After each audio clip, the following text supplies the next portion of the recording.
Hello friends, ఈరోజు అపారమైన నిధి అన్వేషణ, ప్రేమ, ద్వేషం, పగ, ప్రతీకారాలతో కూడిన హాలీవుడ్ అడ్వెంచర్ థ్రిల్లర్ చిత్రం the Count of Monte Cristo story చెప్పుకుందాం.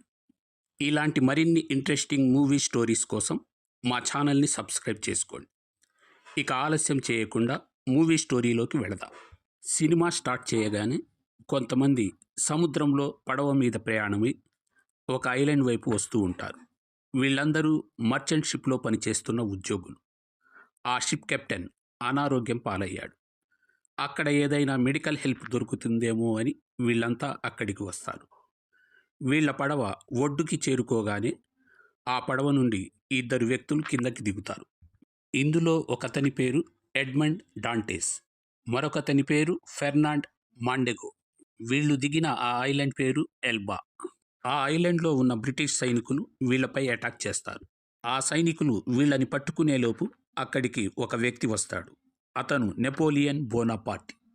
అతను ఫ్రెంచ్ చక్రవర్తి. అతన్ని గద్దె నుండి దింపారు. అక్కడ ఉన్న బ్రిటిష్ సైనికులు అతను ఎవరితో కలవకుండా చూస్తుంటారు. అతను వీళ్ళిద్దరినీ చూడగానే బ్రిటిష్ వాళ్లతో, మీరు వీళ్ళని చంపాలనుకుంటే చంపొచ్చు, వీళ్ళు నా మనుషులు కాదు అని వీళ్లతో మీరెవరు అని అడుగుతాడు. వీళ్ళు, మేము మర్చెంట్ షిప్ ఎంప్లాయీస్, మా షిప్ కెప్టెన్ ఆరోగ్యం బాగాలేదు, అందుకని మెడికల్ హెల్ప్ కోసం ఇక్కడికి వచ్చాం అంటారు. ఇదంతా విన్న తర్వాత బ్రిటిష్ సైనికులు వీళ్లను ఏమీ చేయరు. నెపోలియన్ బోనాపార్టీ వీళ్ళకు కావలసిన మెడికల్ హెల్ప్ చేస్తాడు. నెపోలియన్ బోనాపార్టీ ఎడ్మండ్తో, మనం రాత్రి బయటికి వెళ్దాం రా అంటాడు. అతను ఎడ్మండ్తో, మీరు మీ షిప్ కెప్టెన్ ప్రాణాలు కాపాడటం కోసం మీ ప్రాణాలు రిస్క్లో పెట్టారు, అది నాకు బాగా నచ్చింది, నేను బాగా ఇంప్రెస్ అయ్యాను అంటాడు. అతడు ఎడ్మండ్కి ఒక లెటర్ ఇస్తాడు. నువ్వు ఈ లెటర్ నా ఫ్రెండ్ మోసియో క్లారియోకి అందించాలి అంటాడు. వాళ్లే వచ్చి నీ దగ్గర నుండి ఈ లెటర్ తీసుకుంటారు, కానీ నువ్వు ఈ లెటర్ గురించి ఎవరికీ చెప్పొద్దు, నీ ఫ్రెండ్కి కూడా చెప్పొద్దు అంటాడు. కానీ అతను ఆ లెటర్ ఇస్తూ ఉండగా దూరం నుండి అతని ఫ్రెండ్ ఫెర్నాండ్ అంతా చూస్తూ ఉంటాడు. ఆ తర్వాత ఎడ్మండ్ తన రూమ్కి వచ్చేస్తాడు. కానీ నెపోలియన్ బోనాపార్ట్ తనకు లెటర్ ఇచ్చిన విషయం ఫెర్నాండ్కి చెప్పడు. ఇక ఆ తర్వాత వాళ్ళక్కడి నుండి బయలుదేరాల్సి ఉంటుంది. కానీ వాళ్ళ కెప్టెన్ ప్రాణాలు కాపాడలేకపోతారు. వాళ్ళ కెప్టెన్ అక్కడే చనిపోతాడు. ఆ తర్వాత వాళ్ళు షిప్పింగ్ కంపెనీకి తిరిగి వస్తారు. వాళ్ళు కెప్టెన్ ప్రాణాలు కాపాడటం కోసం చేసిన తెగింపుకి ఎడ్మండ్ని షిప్ కెప్టెన్ చేస్తారు. దానితో అతడు బాగా సంతోషిస్తాడు. అతడు నేరుగా తన గర్ల్ ఫ్రెండ్ మెర్సిడిస్ వద్దకు వెళ్తాడు. ఆమెతో, నన్ను షిప్ కెప్టెన్ చేశారు అని చెప్తాడు. నేనిప్పుడు నిన్ను పెళ్లి చేసుకుంటాను అంటాడు. ఆ సమయంలో అక్కడ అతని ఫ్రెండ్ ఫెర్నాండ్ కూడా ఉంటాడు. ఫెర్నాండో కూడా మెర్సిడిస్ని ప్రేమిస్తుంటాడు. వీళ్ళు ముగ్గురు బాల్య స్నేహితులు. కానీ మెర్సిడిస్ ఎడ్మండ్ని ప్రేమిస్తుంది. ఎడ్మండ్ని షిప్ కెప్టెన్ చేసిన విషయం తెలియగానే ఫెర్నాండోకు లోపల ఈర్ష్య కలుగుతుంది. ఆ తర్వాత అతను ఒక వ్యక్తిని కలుస్తాడు. అతను వీళ్లతో పాటు షిప్ కంపెనీలో కలిసి పనిచేస్తుంటాడు. నిజానికి అతన్ని కెప్టెన్ చేయాలి, కానీ ఇప్పుడు ఎడ్మండ్ని కెప్టెన్ చేశారు. అందువల్ల అతనికి ఎడ్మండ్ అంటే ఇష్టం ఉండదు. అతను ఫెర్నాండ్తో, ఎడ్మండ్ నీకెప్పటి నుంచి ఫ్రెండ్ అయ్యాడు అని అడుగుతాడు. అప్పుడు ఫెర్నాండ్, అతను నాకు ఫ్రెండే, కానీ నా దగ్గర కొన్ని విషయాలు దాచిపెడుతూ ఉంటాడు అంటాడు. ఎలాంటి విషయాలు అని అడుగుతాడు ఆ వ్యక్తి. ఆ తర్వాత ఎడ్మండ్ ఇంట్లో ఉన్నప్పుడు అతన్ని పట్టుకోవడానికి రాజుగారి సైనికులు వస్తారు. వాళ్ళు అతన్ని పట్టుకుని మెజిస్ట్రేట్ వద్దకు తీసుకువెళ్తారు. మెజిస్ట్రేట్కి ఎడ్మండ్ వద్ద నెపోలియన్ బోనాపార్టీ ఇచ్చిన లెటర్ ఉన్న విషయం తెలుసు. ఎడ్మండ్ మెజిస్ట్రేట్కి విషయం మొత్తం చెప్తాడు. ఎడ్మండ్ మెజిస్ట్రేట్తో, ఆ లెటర్ ఇప్పటికీ నాతోనే ఉంది, నేను అది ఎవరికీ ఇవ్వలేదు, ఆ లెటర్ తీసుకోవడానికి నా దగ్గరికి ఎవరూ రాలేదు అంటాడు. ఆ తర్వాత అతను ఆ లెటర్ని మెజిస్ట్రేట్కి ఇస్తాడు. మెజిస్ట్రేట్ ఆ లెటర్ని చదువుతాడు. మెజిస్ట్రేట్ ఎడ్మండ్తో, ఇందులో నెపోలియన్ బోనాపార్ట్ బ్రిటిష్ సైనికుల పొజిషన్ వివరాలు రాసి ఉన్నాయి. ఏ సైనికుడు ఏ సమయంలో ఎక్కడ ఉంటాడు అనే వివరాలు ఇందులో క్లియర్గా రాసి ఉన్నాయి. అంటే ఇది అతను పారిపోయే ప్లాన్. అది విన్న ఎడ్మండ్, ఈ వివరాల గురించి నాకేమీ తెలియదు అంటాడు. నెపోలియన్ నాతో అలాంటి విషయాలు ఉన్నట్టు ఏమీ చెప్పలేదు, నేనెప్పుడూ దాన్ని చదవలేదు అంటాడు. మెజిస్ట్రేట్, నీ కళ్ళల్లో నిజాయితీ కనిపిస్తుంది, నువ్వు వెళ్ళొచ్చు అంటాడు. ఎడ్మండ్ వెళుతూ ఉండగా మెజిస్ట్రేట్ అతనితో, ఈ లెటర్ తీసుకోవడానికి ఎవరొస్తారో నీకు తెలుసా అని అడుగుతాడు. ఎడ్మండ్ మోసియోన్ క్లారియోన్ అని చెప్తాడు. మెజిస్ట్రేట్ మళ్ళీ ఈ లెటర్ గురించి కానీ ఆ వ్యక్తి గురించి కానీ నువ్వు ఎవరికైనా చెప్పావా అని అడుగుతాడు. ఎడ్మండ్ లేదు, నేను దీని గురించి ఎవరికీ ఏమీ చెప్పలేదు అంటాడు. మెజిస్ట్రేట్ ఎడ్మండ్తో నా వలన నువ్వు చాలా ఇబ్బంది పడ్డావు, అందుకని నా మనుషులే నిన్ను ఇంటి దగ్గర దింపి వస్తారు అంటాడు. ఎడ్మండ్ వెళ్ళి గుర్రపు బగ్గీలో కూర్చుంటాడు. అప్పుడు సైనికులు దాని డోర్స్ క్లోజ్ చేసేస్తారు. ఎడ్మండ్కి తాను ఖైదు చేయబడ్డానని అర్థమవుతుంది. కానీ ఎడ్మండ్ వాళ్ళ నుండి తప్పించుకుంటాడు. అతను నేరుగా తన ఫ్రెండ్ ఫెర్నాండ్ వద్దకు వెళ్తాడు. అతడు తన ఫ్రెండ్ ఫెర్నాండ్ని కలిసి మనం ఐలాండ్కి వెళ్ళినప్పుడు అక్కడ నెపోలియన్ బోనాపార్టీ నాకు ఒక లెటర్ ఇచ్చాడు. అది గూఢచర్యానికి సంబంధించింది.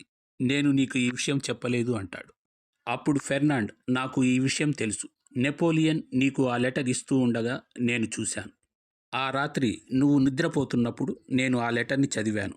నేనే మెజిస్ట్రేట్కి ఇన్ఫామ్ చేశాను అంటాడు. ఎడ్మండ్కు ఏమీ అర్థం కాదు. తనకు మంచి మిత్రుడు ఫెర్నాండ్ తనకెందుకు ఇలా చేశాడో అర్థం కాదు.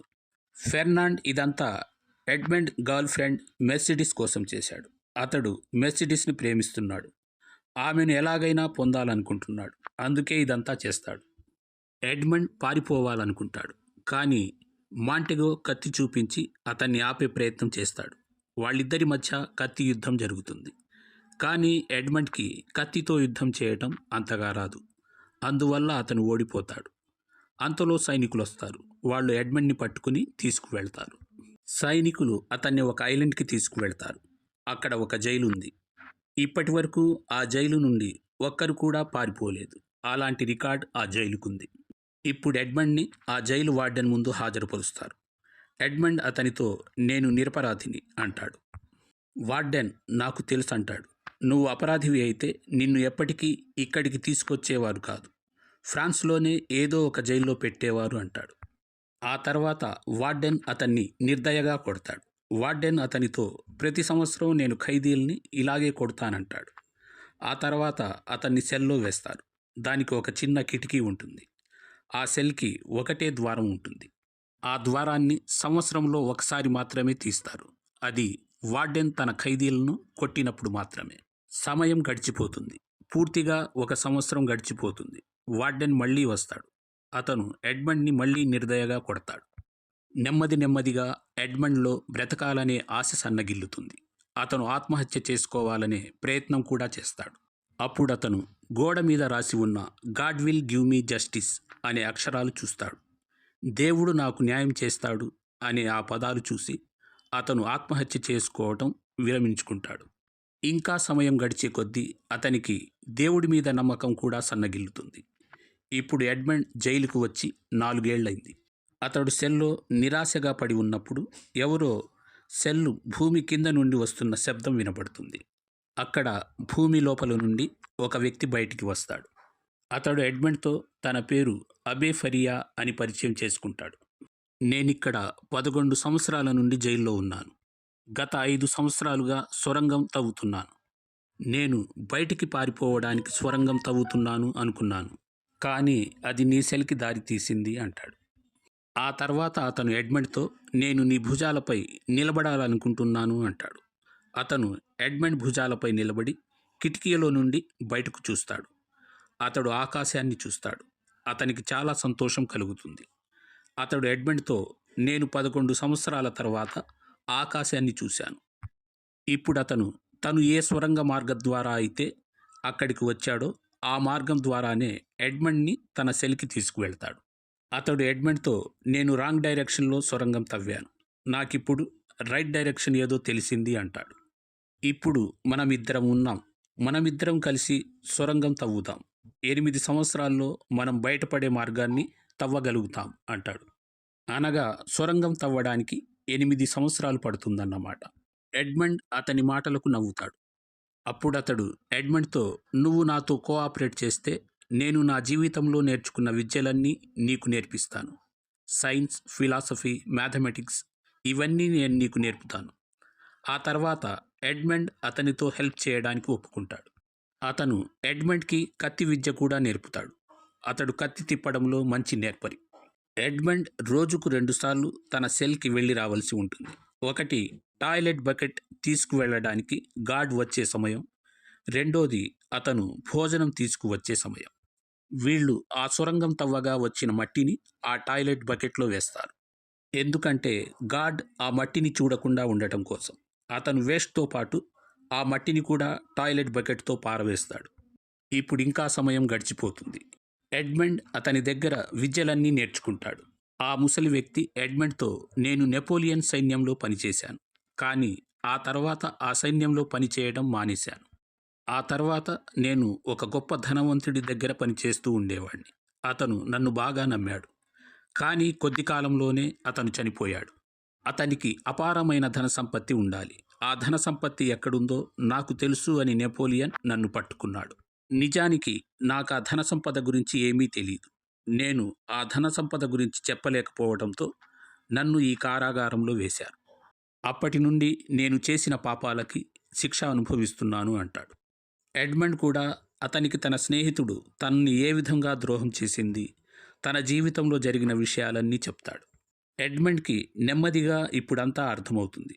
మెజిస్ట్రేట్ ఆ లెటర్ని ఎందుకు కాల్చింది అనేది. అదే తన దగ్గర ఉన్న సాక్ష్యం.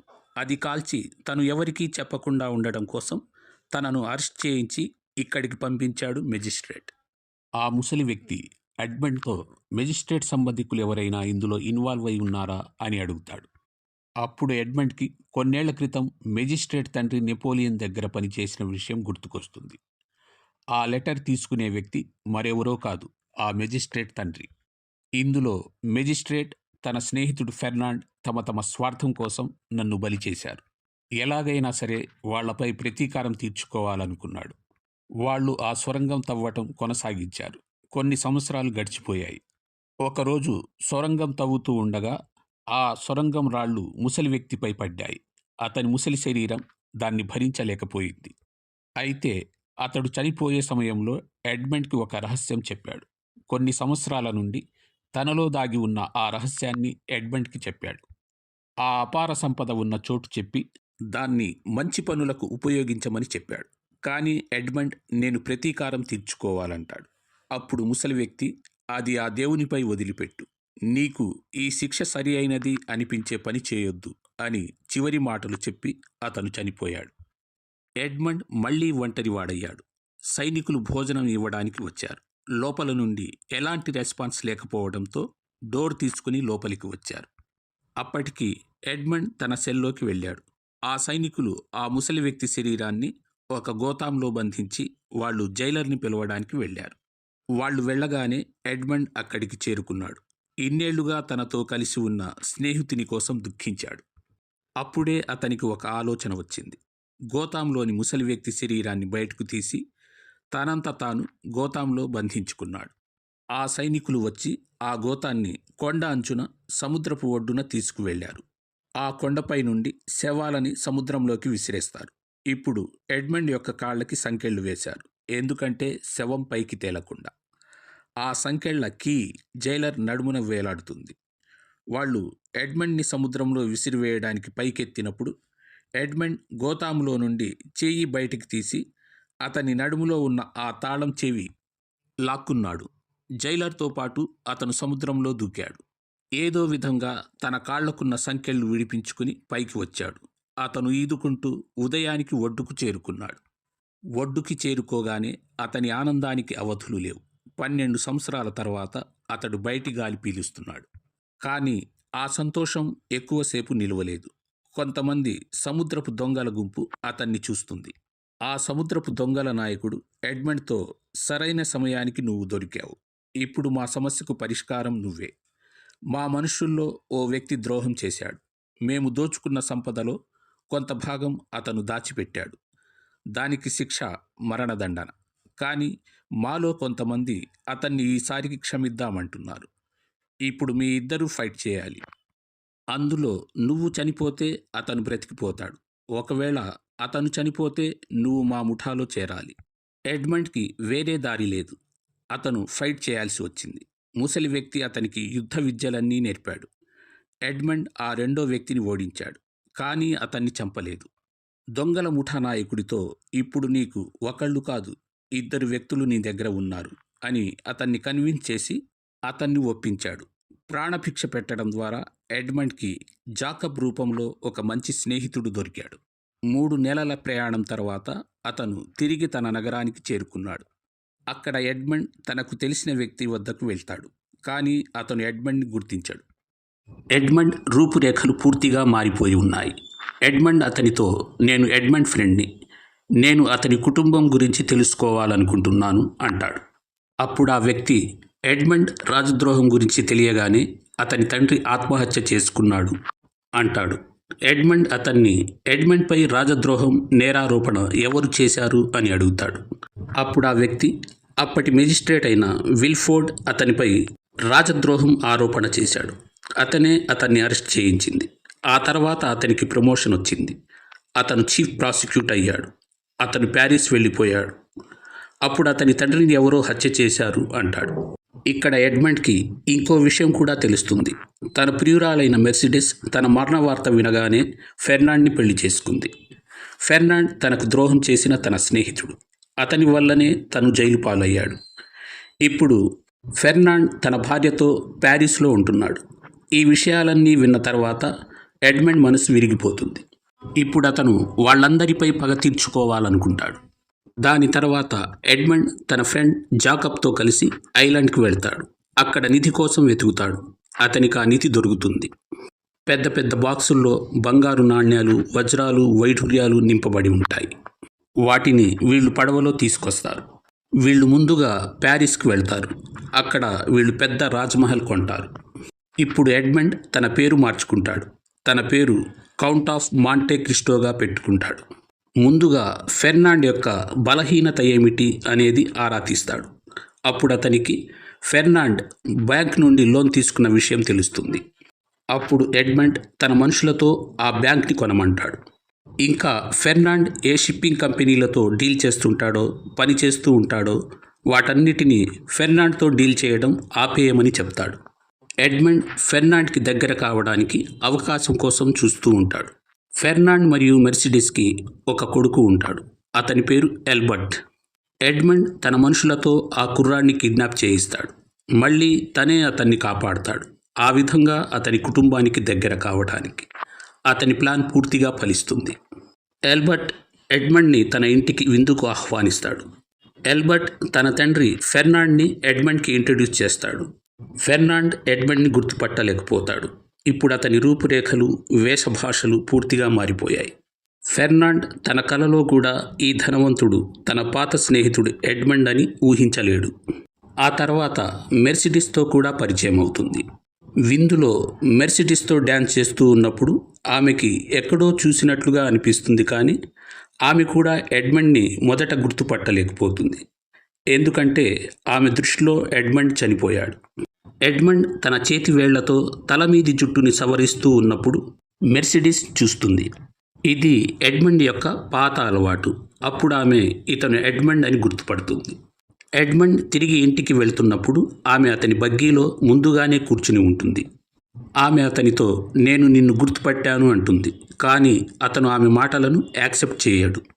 నువ్వు ఎవరి గురించి అయితే మాట్లాడుతున్నావో ఆ వ్యక్తి చనిపోయాడు అంటాడు. అప్పుడు ఆమె, నాకు తెలుసు నువ్వు ఎడ్మండ్వి.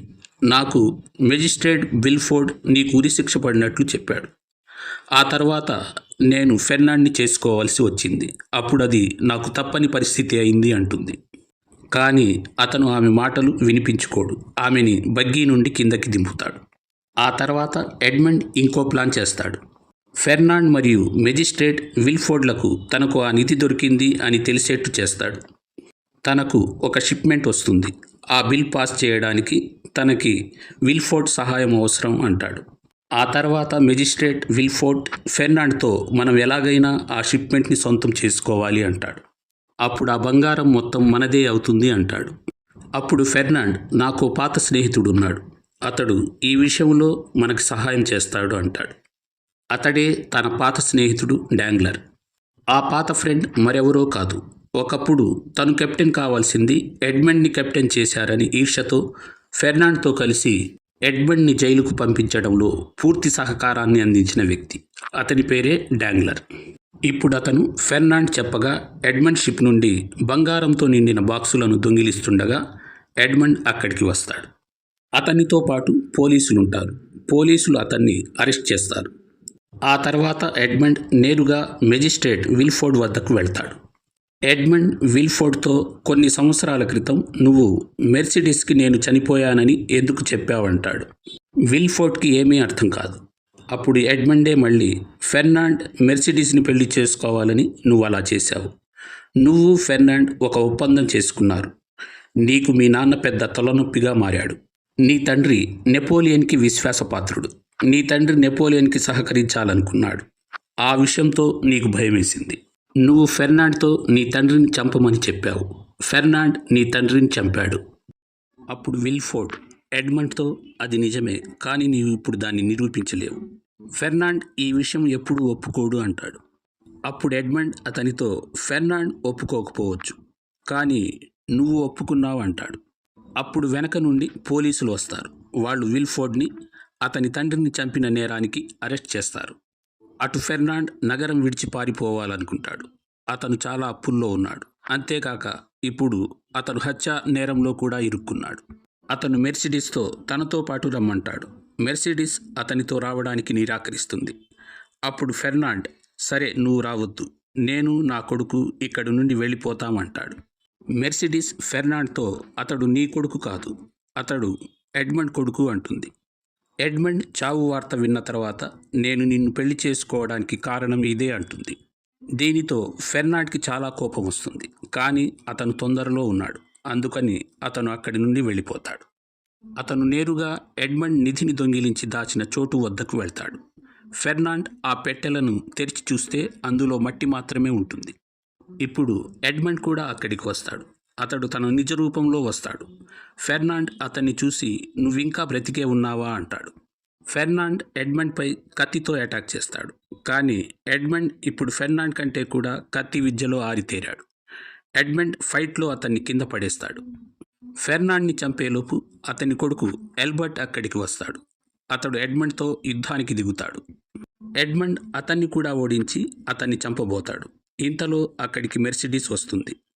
ఆమె ఎల్బర్ట్తో నీ తండ్రి ఫెర్నాండ్ కాదు, ఎడ్మండ్ అంటుంది. ఈ మాట విని ఎడ్మండ్ కూడా నిర్ఘాంతపోతాడు. అయితే అతను సంతోషిస్తాడు కూడా. ఎందుకంటే అతనికి మెర్సిడీస్ తన కొడుకు తిరిగి లభించారు. ఇంతలో ఫెర్నాండ్ గన్ తీస్తాడు. అతను గన్తో ఎడ్మండ్ని కాల్చబోతుండగా ఎడ్మండ్ అనుచరుడు అతనిపై చాకు విసురుతాడు. అప్పుడు ఫెర్నాండ్ గన్ గురి తప్పి మెర్సిడీస్ భుజాలకు తగులుతుంది. ఫెర్నాండ్ అక్కడి నుండి పారిపోతాడు. ఎందుకంటే గన్లో ఒక బుల్లెట్ మాత్రమే ఉంది. ఎడ్మండ్ అతన్ని వెంటాడుతాడు. వాళ్ళిద్దరి మధ్య కత్తి యుద్ధం జరుగుతుంది. యుద్ధంలో ఎడ్మండ్ ఫెర్నాండ్ని చంపేస్తాడు. చివర్లో ఎడ్మండ్ని ఏ జైల్లో అయితే ఖైదు చేస్తారో ఆ ప్రాంతం మొత్తాన్ని ఎడ్మండ్ కొనేస్తాడు. ఎందుకంటే తనలాంటి అమాయకులు ఆ జైల్లో తమ జీవితాలను కోల్పోకూడదు అనుకుని. తన బలం, తన సంపద అంతా కూడా ఇతరుల మంచికే ఉపయోగిస్తాను అని మనసులో ప్రమాణం చేస్తాడు. జైల్లో తన సహచరుడు ఫరియా చనిపోయేటప్పుడు తనకు చెప్పిన మాట ప్రకారం ఈ ప్రమాణం చేస్తాడు. దీనితో ఈ సినిమా సమాప్తమవుతుంది. For more interesting Hollywood and Bollywood movie stories, please like, comment, share and subscribe my channel.